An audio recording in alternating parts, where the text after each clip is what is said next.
Thank you, Shannon. You're welcome. Have a good night, everybody. Thank you, Deb. Thank you. Linda. Yeah, it's weird. So I'm going to ask for, No gas. Okay. I think it's the Brussels sprouts. it's the Is that what Brussels it is? sprouts. Seriously? No, literally, it's like, it smells like propane over or whatever. She thinks it's Brussels sprouts. That's a mean That does Brussels make sprout. sense. They can be. Money They here. do have it. It tasted very good. All right, now I won't worry we're gonna blow up. Nice. Can't do it. We're gonna just go, we'll start with introductions, and I'm gonna start with David over here, Mr. Slingman. I'm Slingman, Dave Roberts, broke my collarbones, no worries. Oh, And your title. And I'm Director of Operations. yeah, oh yeah, that. Wendy Pratt, Assistant Director at the Career Center. Thank you. Nicole McTavish, Superintendent and Director. Christina Macklin, Addison Northwest School District Rep. Dan Rosignol, Northwest Addison at large. Trisha Allen, ACSD Rep. Steve Potts, Middlebury at large. Linda Barrett, Clerk. Steve Orzek, ACSD Rep and Vice Chair. Jen Markowski, WIB member and Bridgeport resident. Kim Farnham, Chairperson, New Haven resident, and Community at Large member from the Mount Abraham School District. Austin Haynes, Business Manager, Hannaford Career Center. Bill Peterman, WIB, Middlebury. Liz Sayre, I'm the MAUSD School Board Member Rep. Thank you, everyone. So, looking at the agenda, I need a motion to approve it, or So moved. a second? I'll second it. Thank you, Jen. Any questions?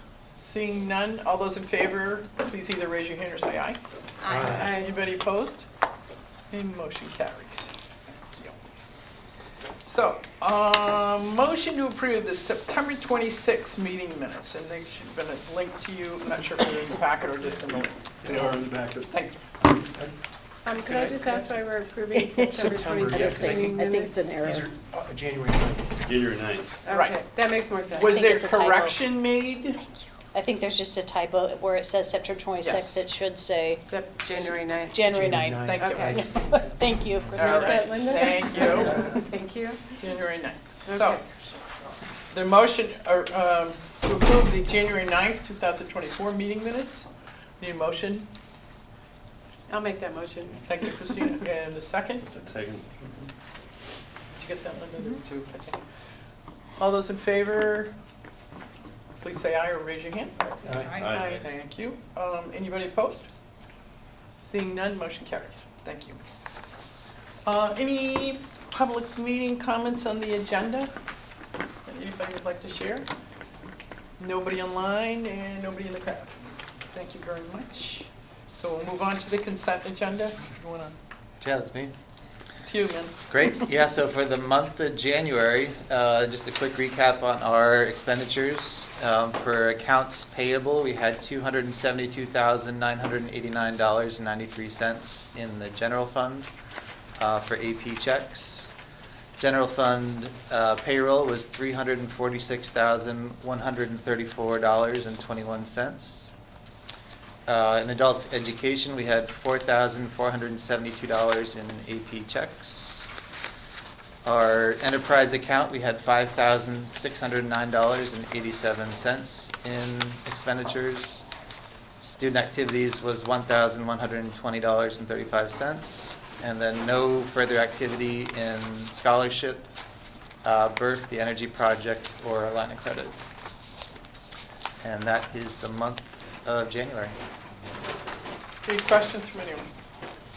I just have one maybe request is, are you able to make all of that information you just said out loud a linkable document that we can look at ahead of time and that the public can also see? Yes, it should be in the link that Shannon circulates, but if it didn't make it this month. Okay. Yeah, it's a live Google Doc, and it Okay. has been in the past, so. Thank you. It just wasn't printed out here.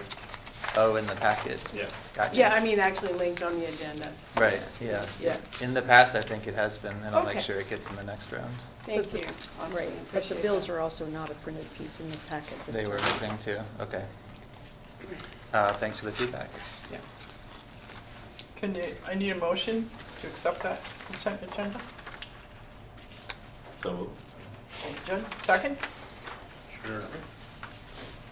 Linda will decide how fast you It's work. the one I saw in the corner of Thank my you very eye. much. Her peripheral vision is excellent. From working in the school system so many years. Linda, do you need a printout? I can do one after the meeting. If it's a link that I can pull up, Okay, I can I'll do it email from it to there. you. That's Yeah. fine. Thank you. All those in favor, please raise your hand or say aye. Aye. Thank you. Anybody opposed? And motion carries. Moving on. In the packet is a letter of resignation from Sharon Meacham, who's accepted a position in Rutland. And she left Porter on the 10th. So she's given me a couple names. I have not pursued them yet. I know who they are, and we'll take a look. She does live in the district, but due to the fact that our affiliation is with Porter, it was suggested that, she resign from that position. Did she go to Rutland Regional? Excuse me? Go to Rutland Regional? Yes, she did. I'm not sure what she'd be doing down there, but yes, she did move down there. Anyway, but we need an action or motion to accept her resignation. Bill, and a second? Dan? Thanks, All Dan. those in favor of accepting Sharon Meacham's resignation, please say aye or raise your hand. Aye. Thank you. Anybody opposed? Seeing none, motion carries. And thank you, Sharon, for her service Yes. on the board. I did express that personally to her. Great. And maybe it was a little conversation about that. We were aware of it a little bit ahead of time, but she making the change. So next item, two ends reports, and I'm going to assume you. That's me again, yeah. Financial conditions and activities is the first, and then a compensation and benefits. So we have to take action on those when we're done. Great. So it's 2.3, financial condition and activities. This is a quarterly report. We're a little behind schedule. Normally we do it the month after the quarter ends. January was a pretty hectic month for us, and so moving forward we'll get on the right track. So basically the policy details controls we have in place and just a high-level snapshot of our financials.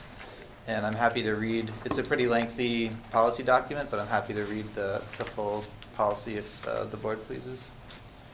In the packet, any questions from anybody? I guess we'll be next. Doesn't sound like we need them. No. You don't need a reading of No. it? Okay. Thank you. Kim, I think the only thing, just Highlight. to highlight, Austin has put the reports in there, which to me is indicating to the board that the superintendent is in compliance with those ends policies.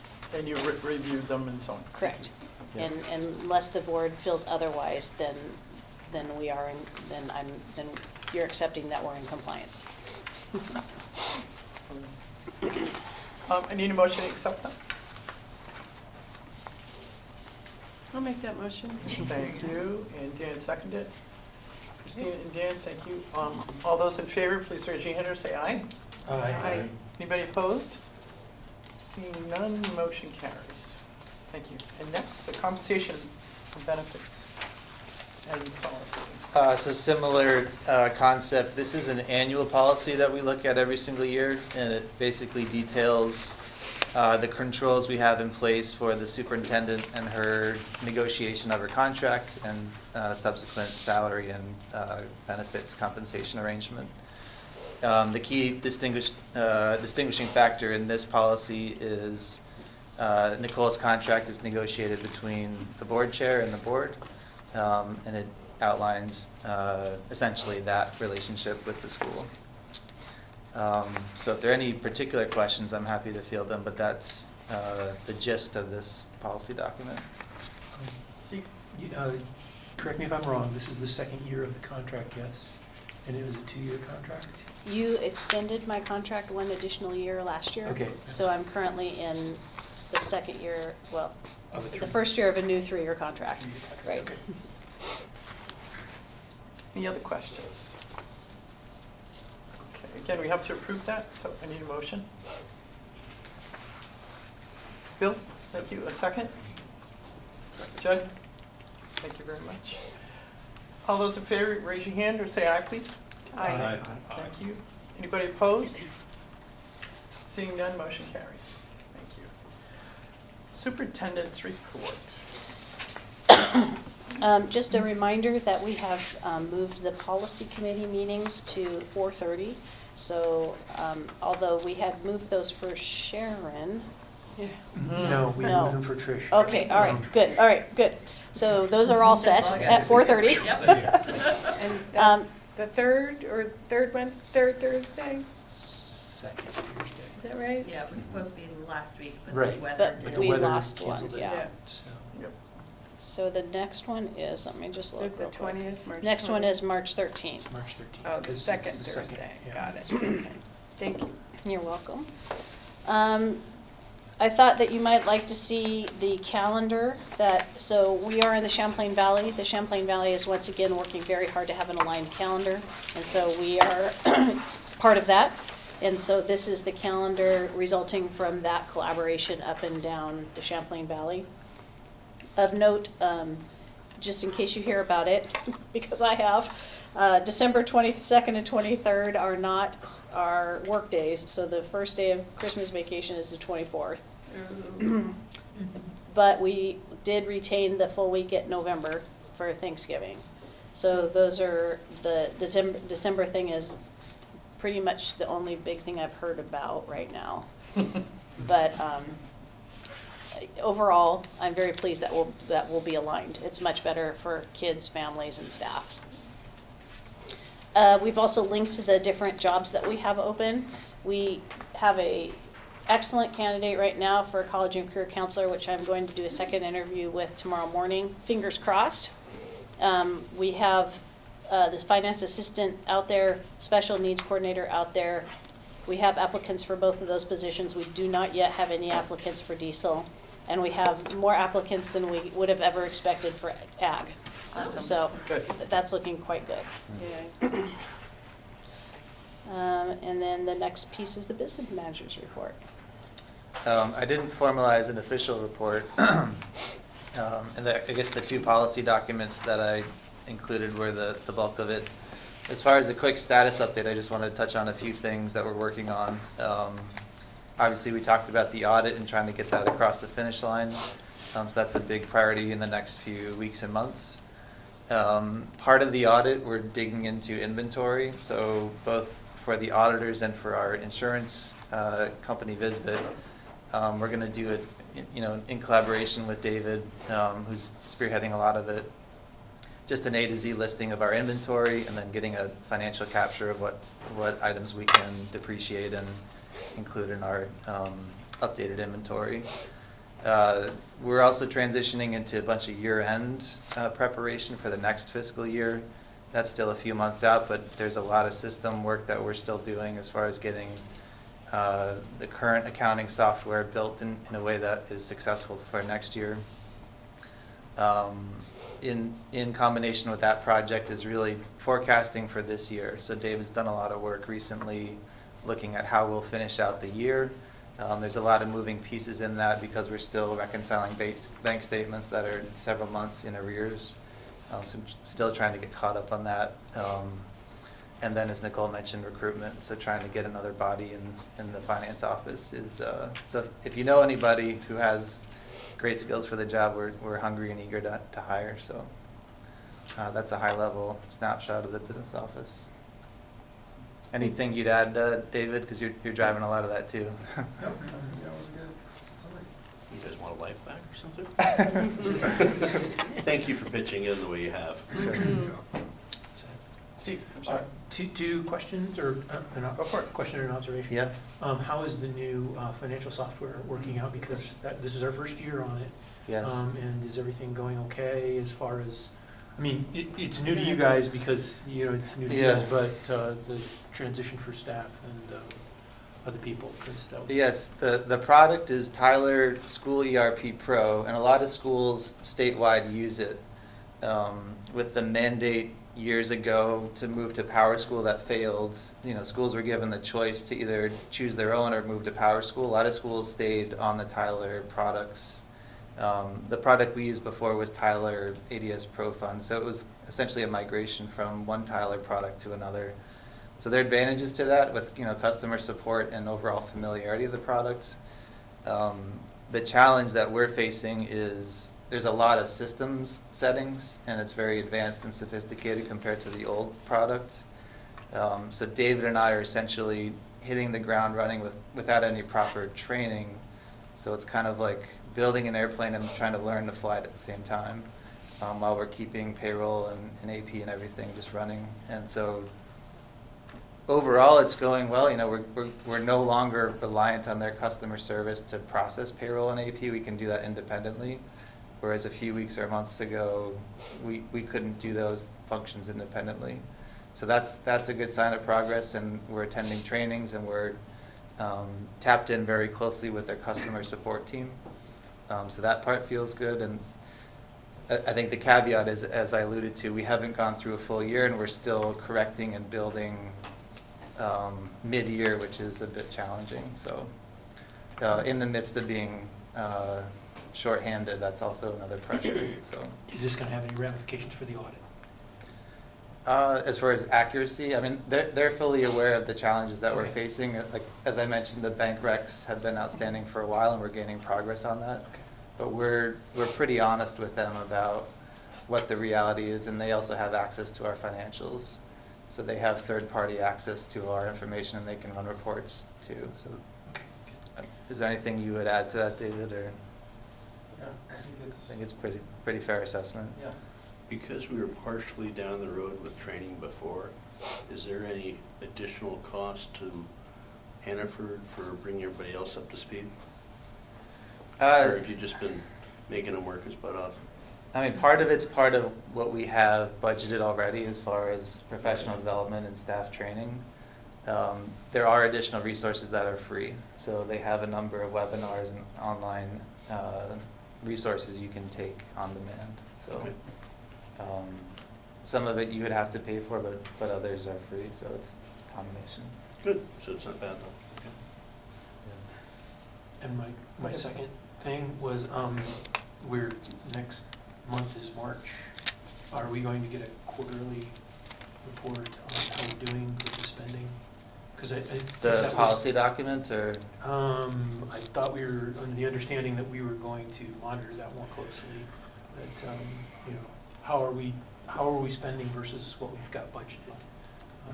So. Yeah, I think that's an appropriate conversation for the budget and policy to committee Okay. to pick up on, and then get into a routine. Okay. So. I'm going to ask the side question about software security within the That's building. I funny. think obviously. I wrote that down. Did you write that down? Did you want to complete that? But anyway. No, you- And, you know, what the plan is, you know, do you have something in the works already? Obviously, we're learning from other districts. that there were Right, so issues. we don't use Power School, so that we were fortunate that that one didn't affect us. I think in the larger scheme, school districts are particularly vulnerable to hacking for a number of reasons. We don't keep much student data at all because our system is organized around scheduling, it's not a true student information system like Power School is. Our what I would call protected student information is not held in that kind of a way. We also, last year, before all of this stuff happened, Dan Callahan, because he's good, went through and we had a third-party audit of our system, of our, sort of our exposure, where we might have weaknesses, where we have strengths. And he has been systematically working through that report, strengthening the places where we had weaknesses. If the board would like, we can certainly have Dan come and do a report at some future board meeting about that so that you can ask him those specifics. But he was real proactive before all of this Power School stuff went down about trying to figure out where we stood and what we should do about it. and has been working on that. Christine? So, yeah, all of you know Addison Northwest got hacked, and it was our servers that actually got hacked. Right. So I'm just wondering, is everything at Hannaford stored on servers? We're discussing paying a nice chunk of money to have everything go to the cloud. Yeah. So I'm just wondering what the situation Yeah, is. it's interesting because I had similar conversations with Dan in response or in light of those hacking Yeah. incidents. And Yeah. the vulnerability was a local server and not the larger softwares they're using. Yeah. For better or worse, we transitioned away from local servers when I was here last. And so any of our sensitive data is in a secured Google Great. system, secured, but it's heightened security compared to a local server. So, and any system is as vulnerable as the user who accesses it. So, from an HR perspective, our sensitive employee files Yeah. have limited access, Great. and they're not universally shareable or accessible in a secured Awesome. cloud server. Yeah, okay, good. Can I add to that? Yes.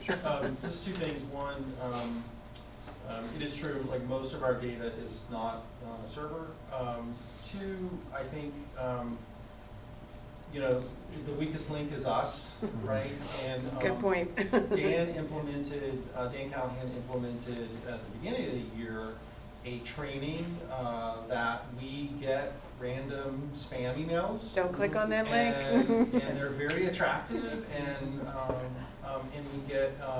we get tested. And so I think that's been a very useful thing for us to, matter of fact, I got one yesterday that said, your supervisor has submitted your review. And so I passed that test. Way to go. So I think- we've done a lot of training internally to help us prevent some of that. I think you're right, in the future, I think it's important, because these meetings are videotaped, I think it's for the public to understand what goes on, what kind of training goes internally. It would be good to have Dan come and do that. And that our awareness is happening at a couple of sending schools and why. Yeah. Great. And they'll probably listen to this, which is great, but I think some additional. Cheers to Dan for being proactive, that's awesome. All right. Christina, I'm curious, your conversations with Virgins, what was the outcome from that? Is it still ongoing as far as assessing the damage? Our tech person, Tim, was able to within about 10 to 12 hours sort of recover and get everything, initially under control. It took a few more days to sort of wrap a bunch of it up, but they were basically able to circumvent a huge disaster, which was great. So. Was it just a breach or a ransom? No, it wasn't ransom per se. It was just, it got breached, yeah. And in exactly the way that David just said, clicking Someone on clicked some. on the email they weren't supposed to. Yeah, Yeah. so luckily it wasn't as severe as it could have been, so. I'm curious if Dan's training included people's personal laptops and things like that. We don't have personal laptops in the system. I mean, any personal laptops is, doesn't connect to our wireless, they connect to the guest wireless, so there's a Okay. kind of a wall. There's a wall there, thank you. Yeah. Yeah, from what I understand at UVM, that was the issue, was there were, somebody went on vacation, and somebody from far away Russia cracked in there, and that's kind of what started it. But you're right, there weren't enough walls, so they had to shut everything down, and the length of they had to go through everybody's laptop. Of course, doctors, nurses, they all have those, so it was a very long process, but that was why my question. Breach. Yeah, In big UVM. one. And the FBI is still not, mentioning everybody, but I believe somebody was arrested eventually, so that's a good thing. But it was worldwide infiltration, anyway, so. Any other questions from anybody? But thanks for that. Appreciate it. And just let you know, Nicole and I had this conversation very early, right after, it was like, whoa, what are we doing? So anyway, that is a big, big piece of the pie.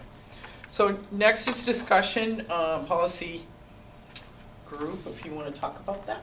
Actually, I believe this is leftover from last time. No, Um, actually, yeah, We have to actually, vote on it? I just put it in here simply because you hadn't seen the cleaned up version yet. So this It's in is, your packet. you already passed it, you already approved it, but Okay, this is great. it, all cleaned up and Okay. beautiful and All done. nice and pretty. Yeah. Yeah, this is how it should appear in the database now. Yes. Gotcha. And that was the only thing that we needed to do. Yep. But we have, it's in It's- second read. Yep. It's been passed. Yep, So, it's that's just done, yeah. beautiful now. yes. Will you fill in the date warned and date adopted Yes. dates on that? Mhm. Yeah, Yep. great. And I know Shannon and I have been in touch, when was that? A week and a half, I don't know if she was, no. The policies links were not working on the website, so. Oh, boy, okay, I, okay, I'm on it. they were working on it, so I just point that out in case it's not been resolved yet. And Okay. I could tell you if I just go right there and check right now. Thank you. Thanks for doing that. Any other policies coming through you need help on, whatever? So weather canceled our last policy meeting. Gotcha. So that was last Thursday, and I believe we are not going to reschedule. We're just going to wait for March Okay, to do this policy meeting. So. thank you. Nicole, you want to talk about the ICE procedure piece? So this is truly, I believe, a board call. There are a number of districts which are adopting policy around ICE, other districts who are making an intentional choice to not adopt policy around ICE.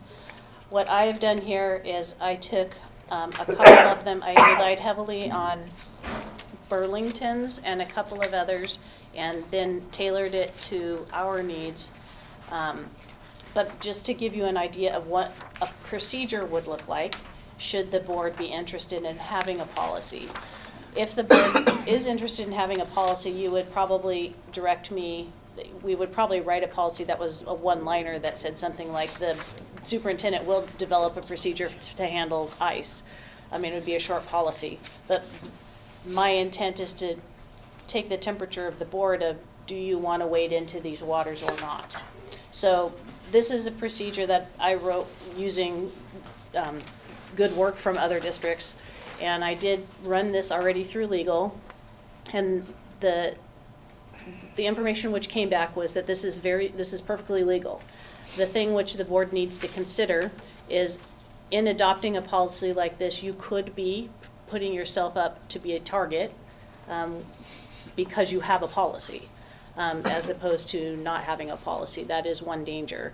The other danger would be if we adopted this procedure, Winnie and I would have to be really careful with our staff that how to train the staff, because if somebody presents at the front door, you have to determine if they have a warrant signed by a judge or not. And sometimes that's a little tricky to determine the thing that they have in their hand, if that's a legal warrant signed by a judge. Because if it is, you can't interfere, because then you would be at risk of being arrested. If it's not that, though, then the procedure would be that we wouldn't allow them access to kids. So anyway, there's things to think about that from the board level about should you choose to or not have a policy. And if you did decide to have a policy, the procedure that I would implement would look very much like what you have before you. Jen's doing anything? Well, as a matter of fact, we talked about this on Monday night, I just brought it up. So Okay. basically, our superintendent there provided us with a procedure that the administration put together to handle, it's called encounters with law enforcement and access to education, student privacy, and immigration enforcement. And in our district, the superintendent is empowered to institute procedures on behalf of the school district. The board does not have to vote on procedures, we only vote on policy. So basically, she presented to the board this procedure, that has been put into place. Right. And that's And what. it's quite lengthy. Yeah. Right, that's pretty much exactly what this is. Right. Right, I'm just asking, before I implemented a procedure, I would want to know that the board wanted me to do that, which you would do through a policy saying, go do that. Or a vote of the board. Liz, anything from Mount Abe at this point? Yeah, we did the same thing, and so I would probably lean in the direction of you.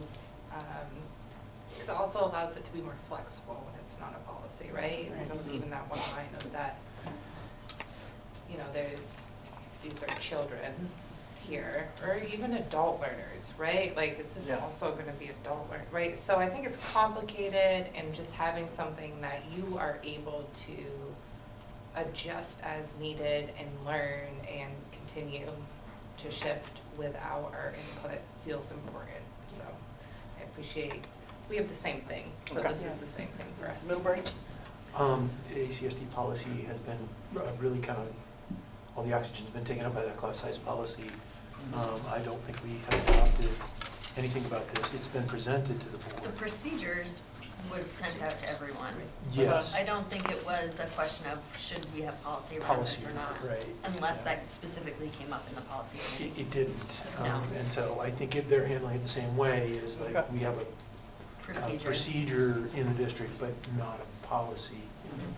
So, When the question came up, you know, Nicole was already starting doing something, and what is everybody else doing, that kind of thing, so just letting you go. Anybody have any more questions about this? And Well, just to be clear, Addison Northwest School Board did not vote on anything, right? We left it up, right, Right. so there's, and, you know, it's partly also to send the message to our community that, you know, we've got our students and whoever, faculty, whatever, you know, we're trying to protect them to the best of our ability. Bill? Dan had his hand up first. Sherman? Yeah, go ahead, Dan. I didn't know it was a contest. You know, I think, you know, my background in pharma was any regulatory agency comes through the door, they're just not allowed to walk through the door and do what they want. They have to be brought into an office, into a confined space, and then the ground rules are set.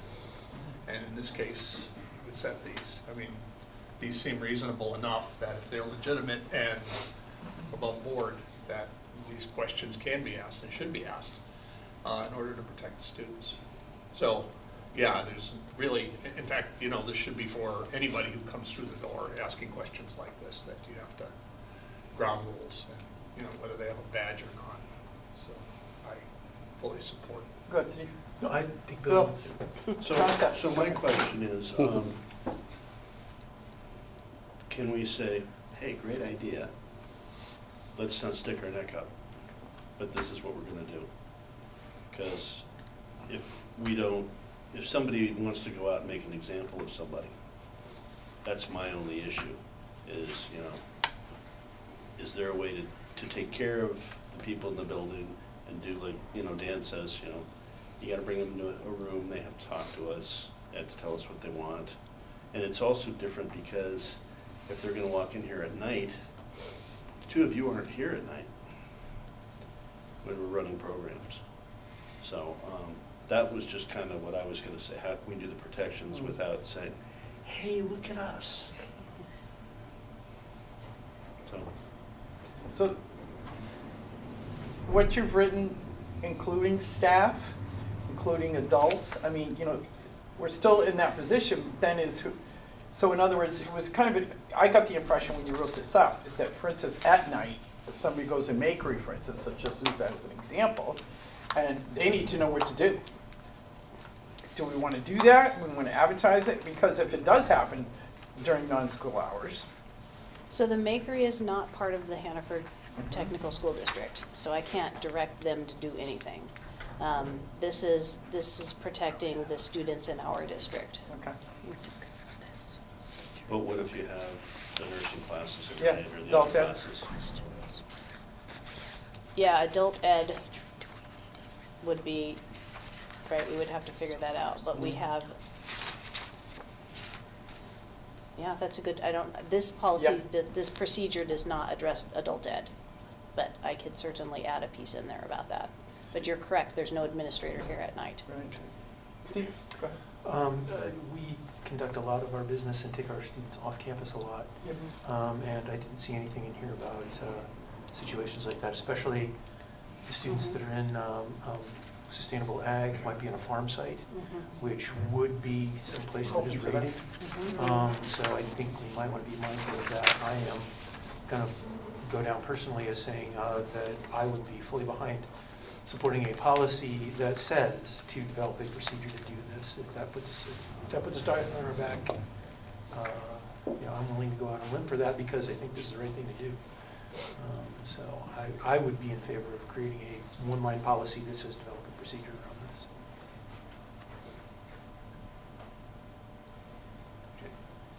Any other? Well, I definitely think we want these procedures to cover all the bases, right? Yep. So, yeah.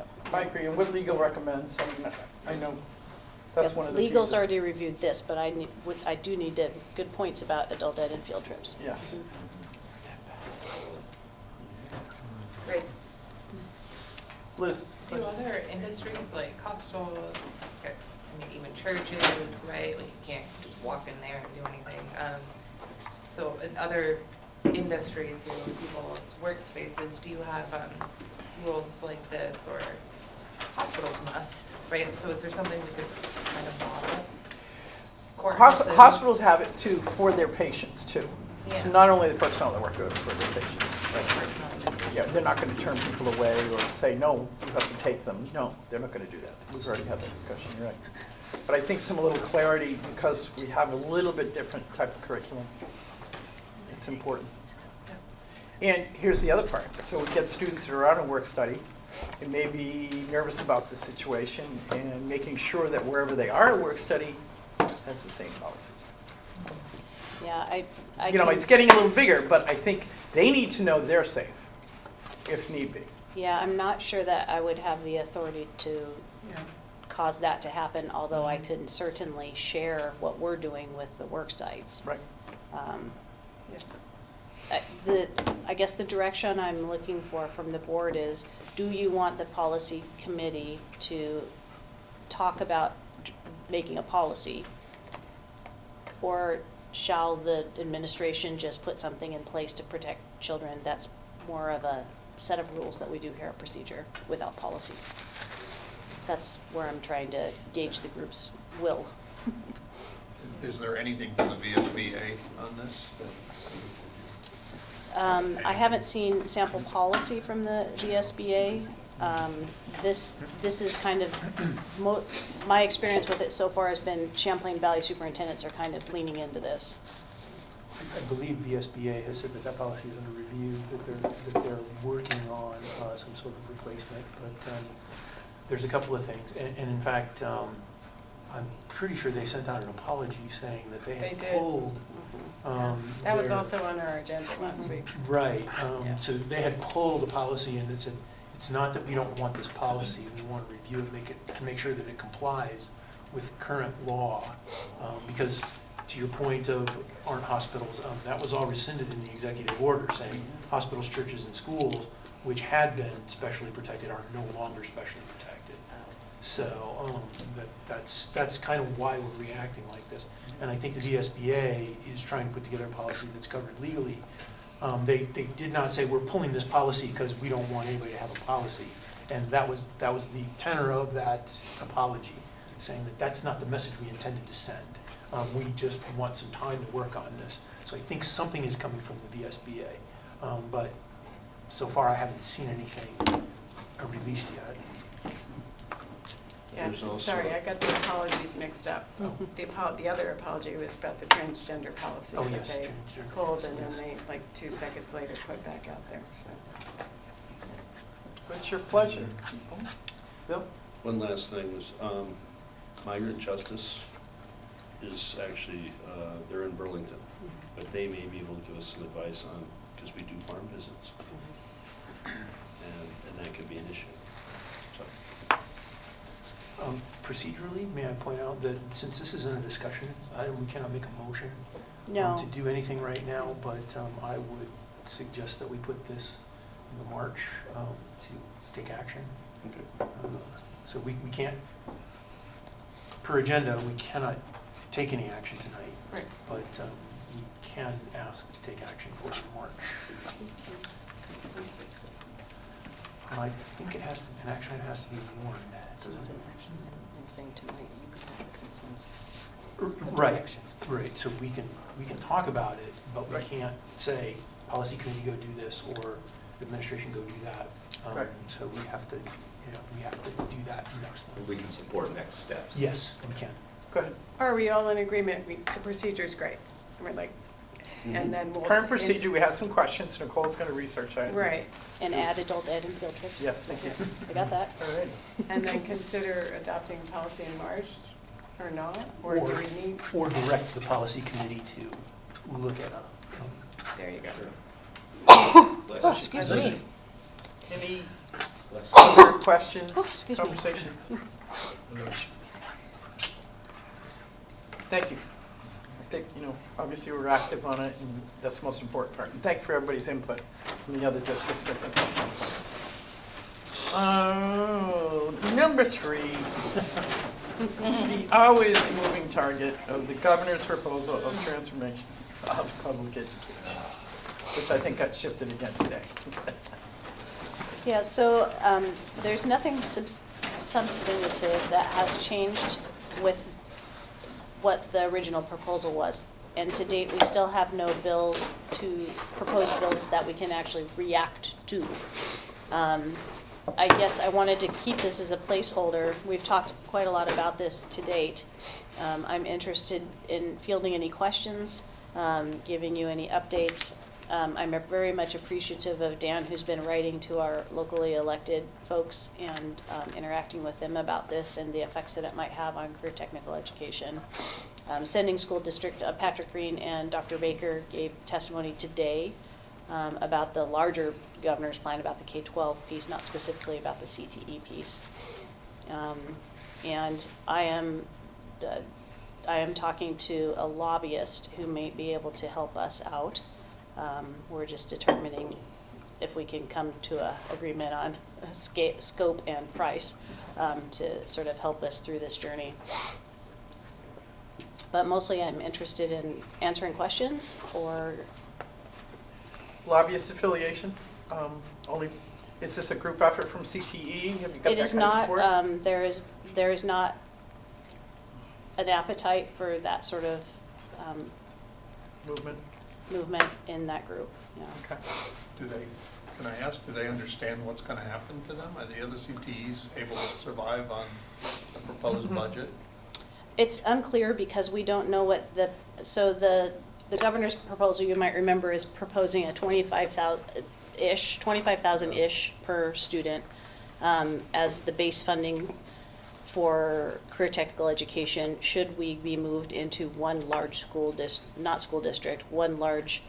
they're calling it a BOCES, which is a educational service district, but essentially instead of right now we have 3 models. We have a private school who has CTE, we have 4 independent school districts like we are, and then we have 10 or 11 centers that are part of a larger school district, but that other towns also send kids to. So there are many models out there. And the model that's being proposed is we all come together into one unit, and that through some process, administration is hired in that unit that would then replace administration that we have. I think what they are still believing is that each center would still have a director-ish, whatever they're going to call it, somebody in charge, and maybe some staff that might mirror a school staff, like a secretary, that sort of thing, but that functions like HR and business and operations would be moved up into this entity, which then would oversee all of CTE across the state of Vermont. The entity would also have, through some process which is not defined, a leadership there called an executive director or something, which would directly evaluate and oversee all the CTE center directors. So that's the model.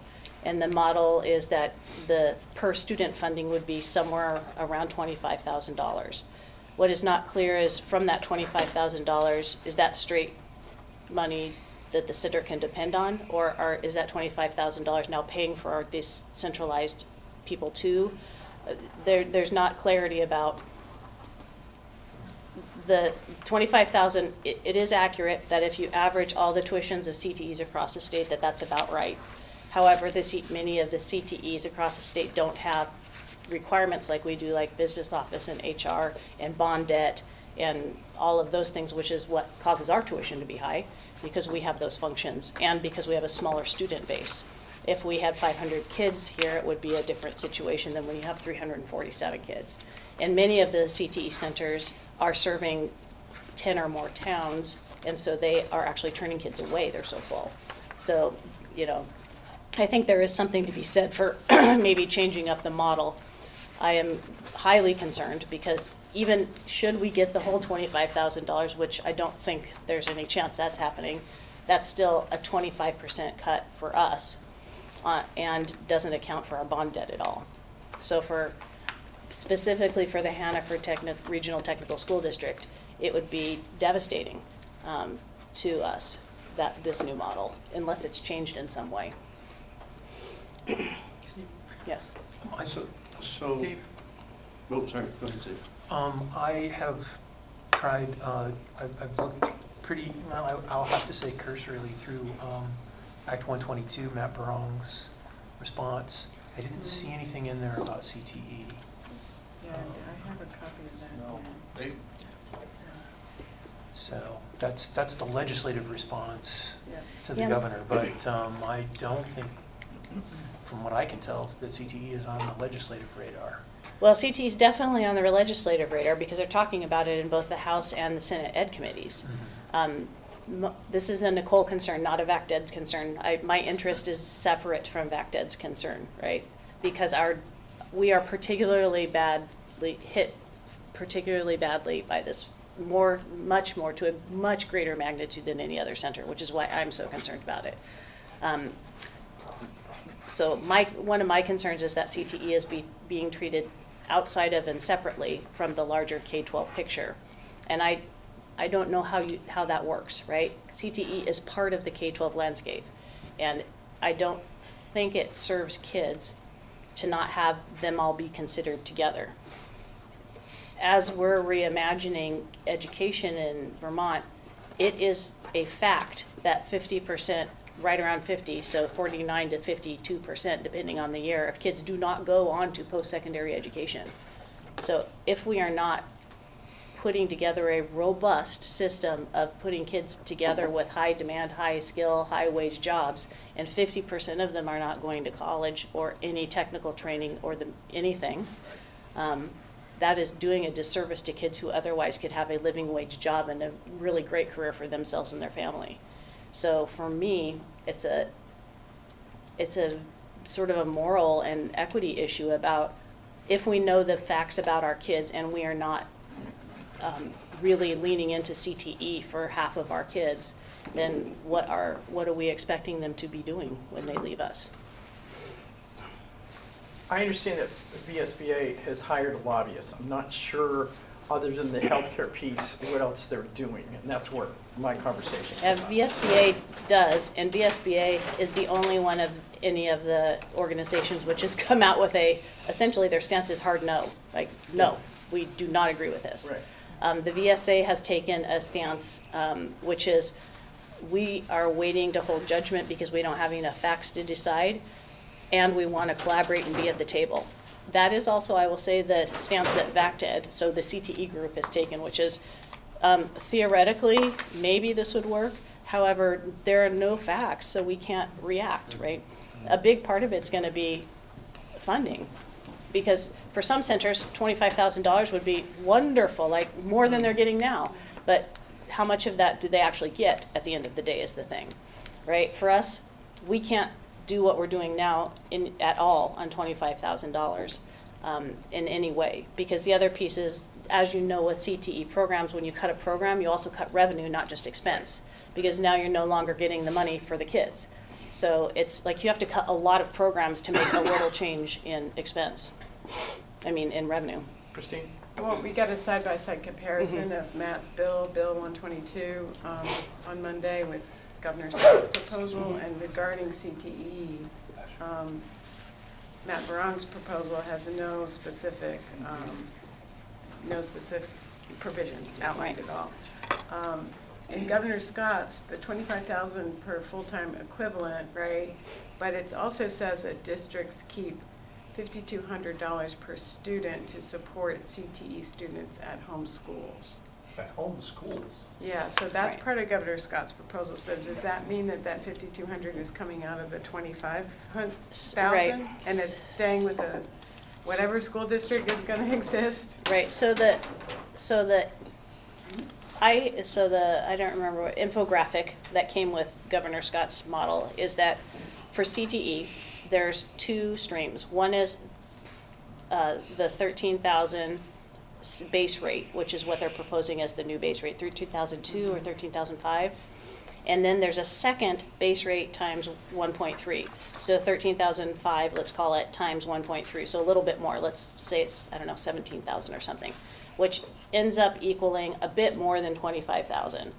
So from that 25,000, 5,200 goes to the sending schools, so that's not going to CTE. And then whatever's left, it's unclear what that's funding. If that's straight to kids and programs, for many centers that might be good. For us, it's still not good. But if it's also funding this new structure and the people working in it and all that, then it's not going to be anywhere near probably what people have now. If it's mirroring what's happening in K-12 education, all of our sending school districts, Sheila and Patrick and Wendy have modeled this new program. And in the meeting which I was able to go to with Addison Central, the very good modeling that Wendy and Matt have done show that there's a gap of many millions of dollars between what is modeled, between what the new funding would be and what is now. Their comment was that even if they cut every single person in their whole district office and closed all of their small schools, they would still have a several $million gap. So I am very concerned that that 25,000, if that ends up even being the number, is supposed to cover all that other extraneous stuff. Like, it's not going for kids and programs. But again, we don't have any bills to look at. There's no actual, it's all like talk, but no bill. And it's going to be implemented in 2 years. Well, 2 years. Excuse me, So- Bill? Sorry. So it sounds like they're saying that something has to be changed without evaluating the 3 different CTE models, but just saying, well, this is how the money's going to work. And they're not really saying this is why. They're not really stating the problem up front. They're kind of giving a solution, but not really. Is that kind of where it is right now? Yeah, I mean, so the legislature commissioned a report, the APA report, which I talked to you about when I first got here, which had some really great points and then some kind of head scratcher points. But overall, it made 10 recommendations, all of which I think are strong, right? The one which was a little bit like a head scratcher to me was just they wanted at that time to reorganize CTE into either 1 group or 5 groups or some other number of groups, but to have a governance model which was more similar across the state regardless. The rest of the recommendations are very, strong, like eliminate competitive funding models, make sure that there's a construction, plan. And so what VAC did, what the CTE groups have been trying to do is keep pointing back to that study, which seems to be well accepted across all fields, right? The legislature seems to think it's okay, we seem to think it's okay, the K-12 people seem to think it's okay. So if you've already commissioned the study, it's already told you what to do and how to do it. Is the governor's plan meeting those points? And the answer is no, right? And so what VACTED's current position is craft a plan that meets the points that already have been addressed. And for me, because we are in I think a really good spot where we have a strong board, strong community support, strong programming, our interest is not necessarily aligned with a 1 school district model, although if that ends up being what happens, then we'll be swept into that along with everybody else. My immediate concern is level of funding and also timeline, because I don't think it would be highly chaotic to try to move from what we have now to something else in 18 months. And we don't even have a bill yet. One layer down from the business manager perspective, and the short answer to your question is, and David chime in, because you attended the meeting, it sounds like they're starting from a deadline first and then backing into it with how do we devise a plan to meet that deadline, rather than a study and a need assessment first and then putting together a timeline. So I think that's at least how I see it from the business. It's being pushed by from the accounting side and not the technical need side. Correct. Yeah, the governor's plan, I mean, the language that it is being used is that this plan will cut $180 to $200 million from public ed spending. So that's a big cut, and that may be what's needed, but that is a value of the plan, one of the values of the plan. There are also values about, you know, having kids in rural areas have more opportunity. I mean, there's a lot of values built into the plan. My concern is, like I've said, I'm particularly for our center, because that's where I'm the superintendent, right? I worry about the kids of Addison County right now. They will have less opportunity in this plan for sure. And I honestly don't know what it would take some doing. We would be less than half our size. And yeah, so what programs would we lose?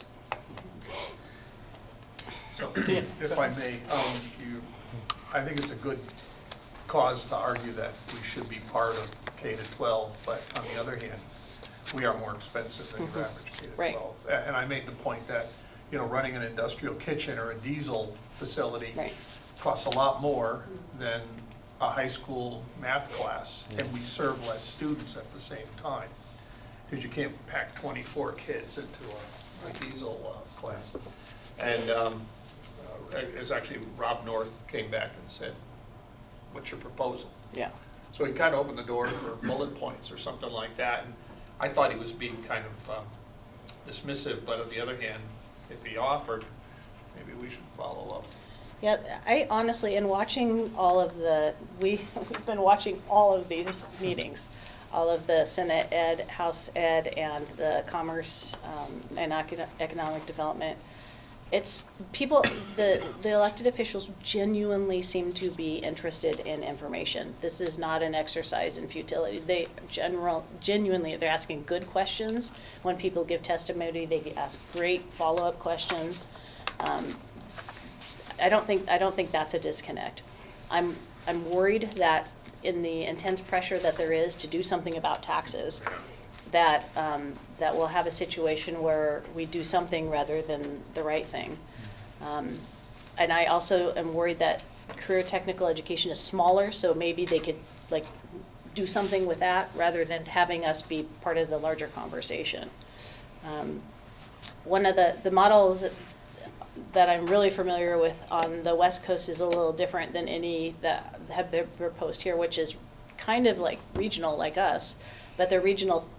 They're called skills centers, where all of the region districts essentially pay in to this center and have a set number of seats based on the size of the district.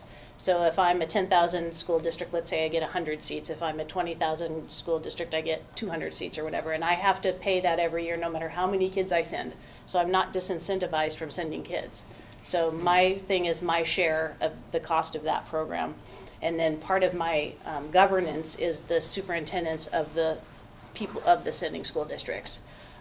They sit and help decide about how to run the district. And that's not perfect. There's no perfect system.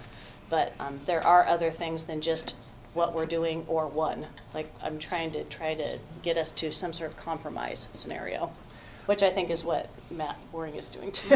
Yeah. Yeah. It also takes away the dollar competition. Yeah. Well, and again, I just keep going back to, if we know that 50% of our kids are not going on to the next thing, it seems like we should be building a plan around a value set where we're preparing kids for really great jobs. High demand jobs. Mm-hmm. Liz? So I've also followed intently everything, and I think there's a little bit to be excited about too, right? Yeah. So we know that the cost per pupil goes down when we have more students. If this is going to be a system that provides much more access, because it could be just that. Our cost per pupil could go down, and of course, a lot of the budget is, right, the staff and benefits, right? Mm-hmm. So if there's some of the work that's being done by staff here currently, is being done at a different level, right? Like you were explaining, so I think that there's things to be concerned and have some fear around, and there's also some things that could be really, really exciting. This could mean expanding access, right? Like people are on a lottery to try to get in here. We're trying to get a bond to make the space bigger, or build another site. So I just want to make sure that we're approaching the plan with kind of like that sense of, you know, that collaboration that I hear that you're doing, and looking for solutions that, making sure that the goals and the intentions are staying in the forefront, because who knows, right? This could be really exciting. Yeah, one of the things I think that is a glimmer of, that I see as a benefit of, I don't think it's in the plan, but it's being discussed, is statewide graduation requirements. We used to have them, then they all went away because of the proficiency-based grading. That does a disservice to kids who are at CTE centers, because not every single district that the kids are in treat the stuff we do differently toward their graduation requirements. Some school districts accept it all and it counts for graduation. Some say, well, because you didn't do this proficiency, that math credit only counts for an elective, it doesn't count for math, and so then the kid doesn't get the math credit. If they do reestablish statewide graduation requirements, then they're likely to relook at the statute, like 2370, which says what classes that we offer that count for what graduation requirements. Because that's actually a really strong piece of legislation, but it got sort of diluted because proficiency-based grading made all of those credits not a thing anymore. So that is a piece that might actually turn out to be great for kids. And one of the positions that BACTED has taken is that if we're going to have graduation requirements, then CTE should be on that list, or at least be substitutable for something else. Thank you, Liz, for raising that. I grew up on Massachusetts on Cape Cod, and there's upper and lower Cape vocational, and there's waiting lists to get in. They do so well that the lower Cape school just built a new school. And that's very unheard of at this point. And they've adapted their curriculum to what the area needs. They actually came and did the last accreditation that we had here. It was really nice to personally talk to them and see. And again, it's just a big high interest, and that's an area of the country where they needed that type of addressing that program. And you know, 60s and 70s, when I went to school, there was a little piece on the end of the high school called the vocational school. And it just took off after that. But again, the state and legislators need to address that as a priority and the importance of it. And like you said, the graduation rate in post-secondary people that go here is higher than our sending schools. I don't care what you say. When you talk about it and you look at those numbers, they normally don't have that number because they don't track it like we do. And that's been my response to everybody that I've asked, whether it's Montague or what other district we're talking about. And we're not serving our students by not doing that. You know, it's like, hello, what is this all about? It's about them, and we forget that. And I'm hoping the legislators really, really take a look at what's best for our students in this state. I think we ought to write something. Go for it, Dan. I mean, you're communicating with those guys, and as I told you, Dan, Put some the good minds talking together points, here. You are, yeah, I think. you got one right there, and you have Yes. another one right there. Yeah. And they will give you talking points to go ahead and address it. From hearing from a board member, I know Mr. North is very open to that. You may not Yeah, I'm have surprised felt you wrote that. back. Hannaford I'm not, as you know, well, and so. they want to know, and part of it is Yeah. they don't have those talking points. And they said, the ones you're hearing, I'm hearing there is, but I think it's important that we give them that. Steve? I had a conversation with now Senator Heffernan before the election. He didn't know anything Right. about how schools ran and Yeah, how exactly. the education was paid for. He had absolutely no idea. Right. So I spent some time trying to put the story forward, but obviously it needs more work as well. So Yeah, we assume because they run that they understand. and no, that's it was not all the about case. administration. We've got to get rid of all of that. Yeah. That's what's Well, that, you know, that's my conversation, even with the hospital, you know, Yeah. with Green Mountain Healthcare Board, is that's the first group they want to attack. Let's look at the administrators. Administrators. Anybody who negotiates a contract, I don't care if it's in the school or if it's in the hospital, we need to cut administration. Well, wait a minute, let's take a look at that. And then how they're paid is another big question that they have. And it's about the transparency of all of that. Right. And what do you need and what does the state require to run this building? Right. How's education going to work Yeah, without that? exactly, exactly. I mean, Yeah. clearly, they have a gigantic learning curve, right? Big time. really- That's what. They, yeah, they that's what think I've they might know, but, experienced. yeah. Yeah, and the more, and especially if they're new and they're getting in there for the first time and God knows what committee they get appointed to and that, Committee. yeah, Yeah, education. exactly. But they're starting it with the beginning was all just like, here's how funding works. Here's how this works. And Right. They're having joint meetings and everybody was getting together and getting up to speed, like just educating on the system and answering any questions. So that is the foundation that the decisions are gonna be made on Right. as bills come forward. Come forward. My daughter spent some time as a page in the 7th grade, and she came out of there, and they have carte blanche when they go there. They can go into any committee meeting and so on, and she said, wow, I didn't realize how complicated it was. But, we took it away from that and make sure she votes every time. Steve? I would encourage us to do something because ACSD, and Patrick as well, have testified before the committees. We had this as part of the agenda that Nicole attended, part of our board meeting, which was recorded by NCTV, and that was forwarded to both Senator Hardy and Peter Conlon, Representative Conlon, and they both submitted it as testimony. So I think you're right. I think they want to hear from us. And we have a very different perspective than a traditional school district. So I think it behooves us to make our voice.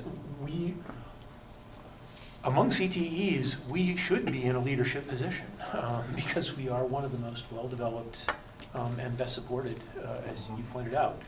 So if we're not going to take the lead on this and contact the legislators, who's going to do it? Because we should be out in the forefront of this.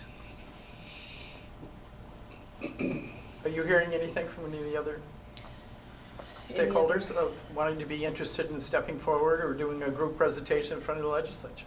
So I've reached out to House Senate and House Ed twice so far. I'm trying to be a little bit careful just because our VACTID leadership is also testifying, and I will say that there seems to be a general not too concerned about the one district thing. Although I will say everybody's kind of waiting and seeing what the actual language is. Part of me, full disclosure, I've worked in really big districts before. I know what it's like to be part of a bureaucracy that's really far away from the children you serve. It's hard when you're 3 hours away, and I've been in those districts too, when you're 3 hours away from the buildings there, the kids that you serve. There's a different feeling, there's a different intentionality, there's a different level of anxiety about getting it right. And it just happens because, right? Distance, time, serving a lot of different constituent groups. So it's not that I'm necessarily opposed to the idea, there has to be a lot of capacity in those people that are picked for those top positions to ensure that what Vermont has developed as very special, the reason I'm here is because the reason that I came here was because of how we do CTE. Like, I wouldn't have come here for a different model. This is a model that serves kids really well. And kids get more opportunity here than they get almost anywhere else I've looked at or lived for CTE. Because smart, hardworking people back in the day developed that here in Vermont, right? Which is why I came. So I'm reluctant to move to without seeing more, right? To move to a system that I'm worried less kids might get access, or at least the kids of Addison County would get less access unless something changed with the funding or structure. But again, we'll wait. But they will get quickly tired of hearing from me. You are novel and probably have more sway. There is more sway when elected officials are talking to elected officials because you get each other. You know what it's like to be elected. You know what it's like to have constituents. You have a special kind of relationship with your elected officials because you're also elected. So I would encourage you to reach out. even just at the beginning lightly, so that later on when it matters, you can have a relationship. Yeah.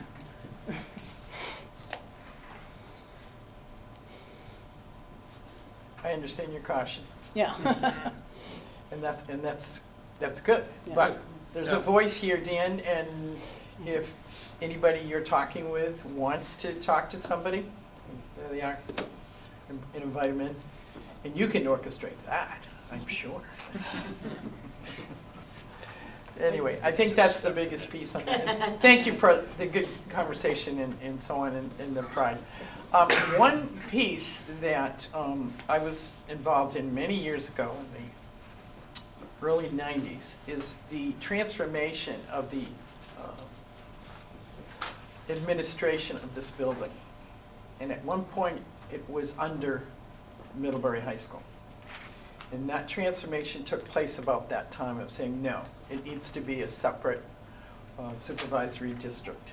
And Diane Treadway, who was my aide for many, many years as special ed, invited me to that meeting as a board member. She said, I want you to hear. And we really needed a voice at the table, and that's what we're talking about, is having that voice. We're evenly represented from all of the sending schools. That was not the case at that time. And it's something that's been transformed. So if this district is dissolved, on paper right now, from what I understand, it goes back to Middlebury. So with that, we'd go our bond costs and things like that, that the Middlebury district would have to absorb on paper, if they follow that whole arrangement and agreement that took place at that time. So just give you that. Hopefully it won't go that way, but those are the issues that we're talking about, is the bond issues and all the other things, and contracts. And on that note, I'm going to move to the superintendent's evaluation. Smooth. You have you have something in front of you that I think is really important. We need your input. We're a little behind. We're the first one to admit it, and as the bombshell arrived from Montpelier, it was slowed down a little bit. But your input is very, very important here. It's in the packet. We need to know what you think about our superintendent and what's going on. And if you have questions about what is happening, what's not happening, we need to know, I need to know, and she needs to know, most importantly. And if we need things to be worked on, we need to know that. This is your time to give that input. Because of the current state of Montpelier and elections coming up. Steve did a fabulous job last year doing this. I am not a writer, but he did and did a great job. And we do this with the superintendent, by the way. This is something we do together. And she talks about her goals and what she wanted to accomplish this year and what's on the horizon. And as things change, I think she does a great job about keeping us updated. I know me personally, she had a personal event yesterday with her son in a medical event, and she told me right away, and I was like, wow, you didn't have to do that, but you did. And I appreciate that, because she humanized the whole part that we all have events in our lives where that kind of thing happens. And take the time. Deadline-wise, I'd like to be able to give you at least a week. I will call you if I don't get something, but it needs to go to the central office. Please put it in some sort of envelope. I don't think it's something that needs to be shared. If you can give it to Nicole directly, that would be great. I think it's a better way of doing it. Do you want them to give it to you to have the board write? I think it needs to be delivered here, and obviously I'm going to be in and picking them up and so on, but I think to centralize it, it's not something that should be on the internet. I don't like that. I like a hard copy. I think that's much more important. It keeps it where it should be, and it should be personal. If you have an issue with that, obviously you can just give it to me and just put it in an envelope and say that it's for me. I think we can trust Shannon to be able to be very discreet about that. What I can do is have Shannon take them directly and put them in a sealed envelope. Right. To be given to Kim. Yes. Okay. And that's the way we'll do it. Okay. That was an issue before. We couldn't do that. And I'm feeling very confident that it would be done that way. So if we're on break next week, can we do them when we get back? Sure. Sure. I'm just saying a week. I know the elections will be the next week, and we'll get wrapped up on that. But obviously, in the March meeting, we're hoping to at least be moving along or knowing, look, we've collected them all. But anyway, and if you have a question, just, call me, whatever, no big deal. What are you talking about, and so on. Now, this particular form was put together after Steve and I went through a training with an outside agency, and we really, everybody's different. I know Christine and I have been talking, the Virgins does it a little bit differently. I'm not sure what Mount Abe does these days, but this is kind of what we ended up with. And take a look at it. Again, if you have any questions, let us know. Steve obviously was instrumental in writing it, so and then the whole thing is presented with Nicole's input, and then we bring it to the board, the final copy. Any questions about anything? Dan? Can I get this? My penmanship isn't the best. Can we get it, type it, print it out? Sure, sure. So is this available on a Blank is Like a Word document? Because we did send that out. There was one that we I had can send last it year. again. You can send it again. I just do not return it that way, I guess. is No, the I word. understand Thank that. you. Okay, no. It'd be very helpful, it was. And you may have a whole, encyclopedia, I don't know. I'm not a big writer, but in that way, thank you, Just the Steve scrawl. was. People trying to understand the scrawl. Yeah, I gotcha. Old time. Anyway, Okay. Christine. What's the deadline you want us to have these Well, back to you looking at by? vacation next week, Yeah, what's the first weekend? But I'm gonna have mine back by the 5th. Good job, thank you. That's the latest I figured I could get. Let's agree the on, board meeting's on the 20th, so, what is the intention of this? You guys are gonna compile the data, and then what happens next? what happens next, that we sit, obviously with Nicole, and we Okay, go through it, and then we put a final document together. Yeah. Thank you. Okay. Go ahead, you have your hand up.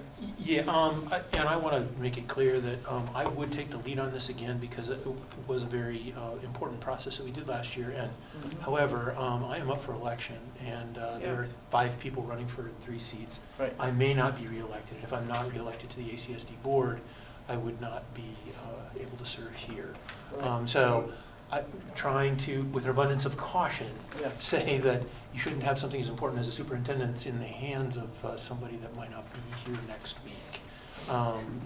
So it's not that I don't want to do this. I would love to do this, and I'd be happy to answer any questions about how we did it last time, but I can't take the lead on this, not No. knowing what we know about that. So it's not that I don't want to do it. I know. Right. It's probably in everybody's Very best fair. interest that I don't do it, so.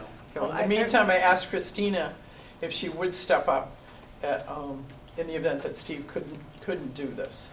Go ahead, you had something else. well, I was just gonna offer, I know in Addison Northwest, I'm assuming that Mount Abe and ACSD does this too, has their own, like, formulated superintendent evaluation committee.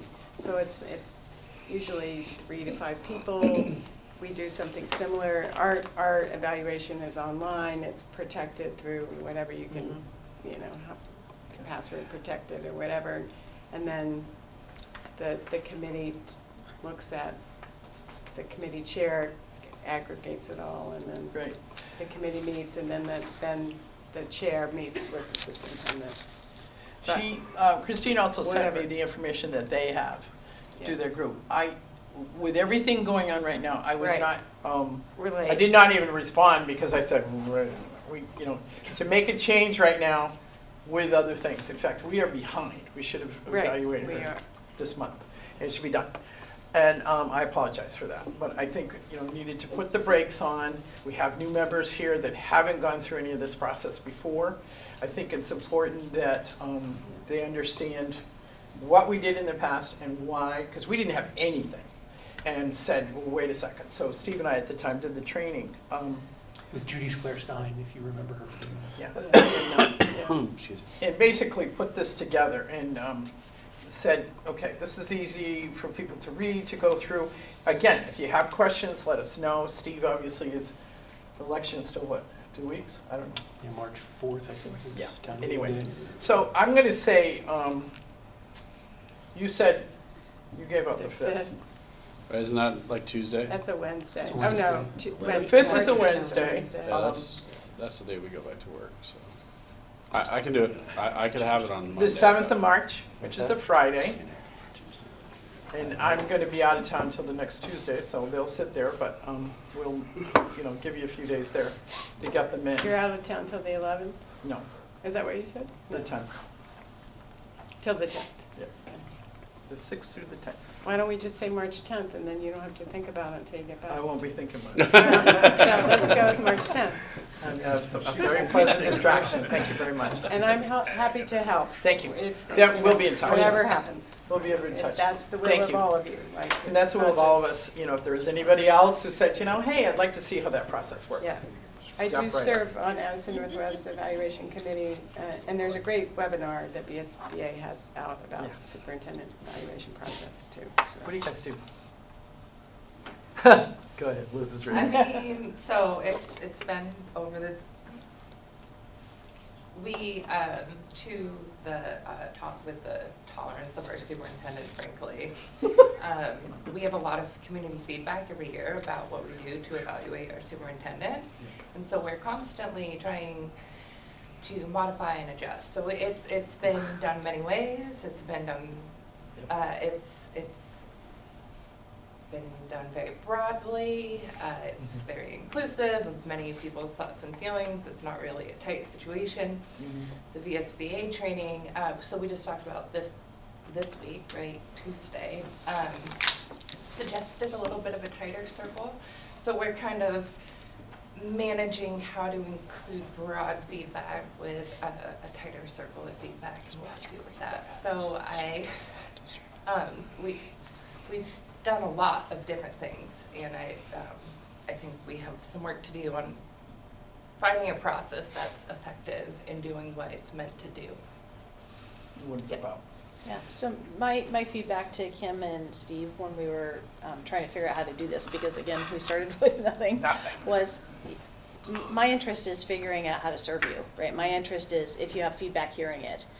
That's why I really was pretty firm on I just want met or unmet. I don't need 17 gradations of how well or poorly I did. If I'm needing feedback, I need the feedback. That's what I need. I need the comment section, right? So I can hear what I'm doing well and should keep doing, and anything which is not giving you the information or service that you need to govern the district. So for me, the conversation and the details are far more important than any Likert scale or rating system. Because if I'm not meeting a need, that needs to be a pretty clear picture to me. And if I'm meeting a need, but you still need something else, then just tell me what that is. So the conversation, feedback, and ability for me to respond is really the key for me to do my best job for you. Questions? One thing, last year, the evaluation that we put together was pretty, pretty glowing, but we have areas for future focus, and those were kind of like setting goals for the next year.